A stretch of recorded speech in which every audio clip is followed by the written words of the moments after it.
네, 안녕하세요. 주식은 역시 기리기리세 기리십니다. 안녕하세요, 기리분들. 자, 오늘 하루 환율 변동성이 미쳐섰습니다. 막 90원 근처까지 가는 모습을 나타내다가 갑자기 쭉 빠지는 모습이 나타났는데, 이게 환율 고점의 신호이길 바라며 오늘의 시황전이 빠르게 보도록 하겠습니다. 같이 공부하시죠. 렛츠 기릿. 오늘 코스피는 1% 하락, 코스닥은 1.4% 하락으로 또 하락합니다. 미국 증시도 뭐 급락 같은 거 안 나타났고, 일본 증시는 오히려 오르고 있는데 우리는 하락하는 모습, 하락 종목도 압도적으로 많았죠. 자, 그래서 결국 코스피 또다시 걱정이 많아지고 있지만 2400은 지켰고요. 그리고 삼성전자는 보합권, 코스닥 같은 경우는 666으로 마무리가 되었고, 알테오젠 또 보합권을 나타냈습니다. 매동을 보겠습니다. 오늘은 눈치 보기가 나타났고 연기금 소량 매수했고요. 이 와중에 연기금 뭘 샀나? 삼전, 고려아연, SK하이닉스, 이수페타이스, LG엔솔을 매수하고, 매도한 거는 알테오젠, 포스코표챔, 한국전력, 두산에너빌리티를 매도합니다. 증시 포인트입니다. 환율이 난리가 났죠. 1480원을 뚫고 올라가다가 1470원까지 급락하는 모습을 나타냈습니다. 보통 이제 주식이든 뭐든 고점이 되면은 쭉 올라가다가 갑자기 쭉 피레침을 쏟다가 떨어지면 이게 보통 고점의 신호 아니겠습니까? 그게 제발 오늘이었길 바라봅니다. 그리고 오늘 자율주행, 저기리씨 가장 좋아하는 섹터 중 하나죠. 자율주행 관련주가 뜨거운 모습을 나타냈습니다. 내년까지 기대를 해봐야겠죠. 환율을 보겠습니다. 1469.6원, 여기가 고점이길 바라보고요. 원자재는 대부분 조금 하락 중. 아시아 증시는 니케이 또 좋았습니다. 그러나 상해랑 항생은 보합권. 미국 선물은 소폭 하락하고 있고요. 그 다음에 선물 옵션을 보면은 그래도 외국인 선물 매수가 나타났습니다. 여기가 저점이라는 신호였으면 좋겠습니다. 쇼핑을 보겠습니다. 개인 알테오젠, 셀트리온, 고려아연, 삼성증권, 펩트론, 신성델타테크, 하나시스템, 미국 S&P 500 ETF, HD 현대중공업, 금리 액티브 ETF, 한국전력을 매수합니다. 다음으로 외국인입니다. 네이버, 필라델피아 반도체 ETF, SK하이닉스, 에코프로비엠, 포스코표챔, HLB, 곧버스, 삼성헬스데이, 에코프로, 에코프로버티리얼즈, 루닛을 매수합니다. 마지막으로 기관입니다. LG엔솔, 포스코홀딩스, 이수페타시스, PSK홀딩스, 현대모비스, 기아, 이마트, 현대차, SK하이닉스를 매수합니다. 출제입니다. 다음 주 올해 마지막 거래일이고요. 그리고 이제 다음 주 목요일부터 새로운 한 해가 시작하게 되는데, 보통 새로운 한 해가 시작하면은 분위기가 바뀌기 마련입니다. 그거를 기다리면서 한 해 마지막 깔끔하게 해보자고요. 그리고 이제 미국에서 반도체 AI 양자에 대한 중국 투자를 금지하는 날이 바로 1월 2일이기 때문에 관련주 어떻게 될지 한번 보도록 하겠습니다.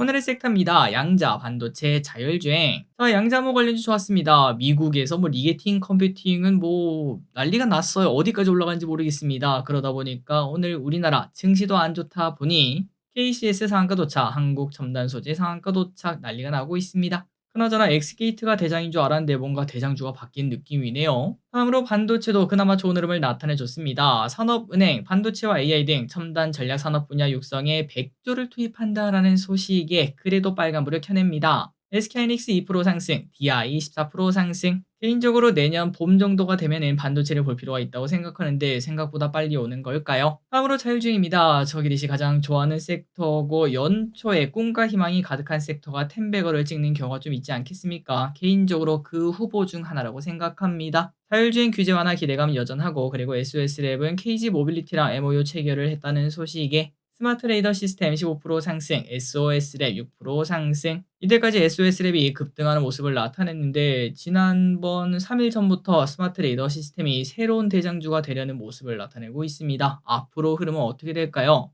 히토류 관련주는 좋았다가 나빠졌습니다. 트럼프, 덴마크령 그린란드 매입 의지, 그리고 그린란드에서는 히토류 등 그런 것들이 있다 보니까 히토류 중요성이 부각되며 어제 시간에서 히토류 관련주가 급등했는데요. 자, 그런데 사실 저것 때문에 올랐다라고 하긴 좀 그렇겠죠. 바로 빠지는 모습이 나타났습니다. 삼화전자 1% 상승, 동고가렌스 3% 하락. 조선 관련주 오늘은 조금 쉬어갑니다. 개인적으로 이 조선주가 최근 들어 좀 많이 오르기도 한 건 사실이고, 여기서 혹시나 환율이 조금 꺾여 내려가게 된다면은 조선주가 쉬는 시간도 나타날 수도 있다. 이렇게 보고 있습니다. HD 현대중공업 2% 하락. 신세계 관련주가 오늘 들쑥날쑥 난리가 났었습니다. 알리바바랑 신세계가 손을 잡았다는 소식에 일부 관련주가 급등하는 모습이 나타났었죠. 그리고 신세계 INC는 장중에 엄청나게 급등했다가 마지막에는 다 쪼그라들었습니다. 어떻게 보면은 고점의 신호, 아까 봤던 그 환율이랑 똑같은 차트라고 말할 수 있겠죠. 기울기가 확 올라갔다가 미끄러지면은 그때는 조심할 필요가 있습니다. 철강 관련주가 안 좋았습니다. 한국조선사마저 야 사실 이거 한국인이면 한국권 쓰자 이렇게 말하고 싶은데 중국산이랑 가격 차이가 너무나 많이 난다고 합니다. 그러다 보니까 철강업계가 매우 안 좋다는 소식이 나타나며 한국철강 12% 급락, 동국제강 4% 하락, 그리고 참고로 철강주는 배당도 좀 많이 주는 편이다 보니까 배당락도 있었습니다. 그렇다면 다른 배당 주는 애들 당연히 안 좋았겠죠. 금융, 증권주들이 급락하는 모습이 나타났습니다.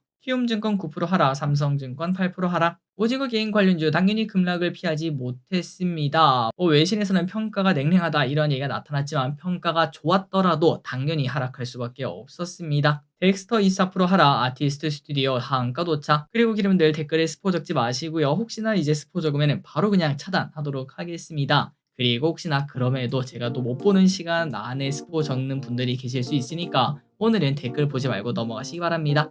자, 오늘의 공부 여기까지 끝났습니다. 이제 1거래일 남았습니다. 월요일 증시는 어떻게 될지 앞으로도 좀 좋은 흐름이 나타나길 진심으로 바라며 주말 잘 보내시기 바랍니다. 지금까지 길이셨습니다. 빠이요.